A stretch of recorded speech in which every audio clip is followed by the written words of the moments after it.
Aw karon mga ka-idol no sumayong adlaw mga ka-idol, magulay ta og kuan mga ka-idol, ubod. Dabong sa kawayan ba. Okay kini mga ka-idol, lami kay ni kilawon. Lami ni kinilaw mga ka-idol. So kinilaw may lami ano no. Dabong sa kawayan, ubod ba ubod. Og karon mga ka-idol ato aning adlipon mga ka-idol atong tadtaron og pinong-pino mga ka-idol ba para lami kayo sa pagkaon mga ka-idol. Shout out sa mukhaon na no. Sa mukhaon ra pod. Ug sa di pod mukhaon, shout out pud nimo diha. Pero lami ni mga ka-idol ang maayo isagol ani mga ka-idol kanang so lami kay ni sa gulag ko mga ka-idol kanang buwad bulinaw ba. Subak kag buwad ba.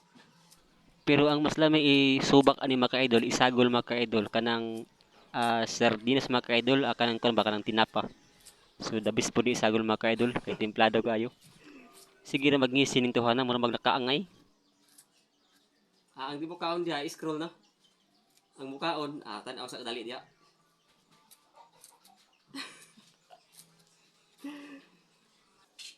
Akan ni may sagol mga ka-idol. Okay kay mga ka-idol. Lami kay ni mga ka-idol, lami ni kinilaw. Kaya kailangan siya, lami na siya.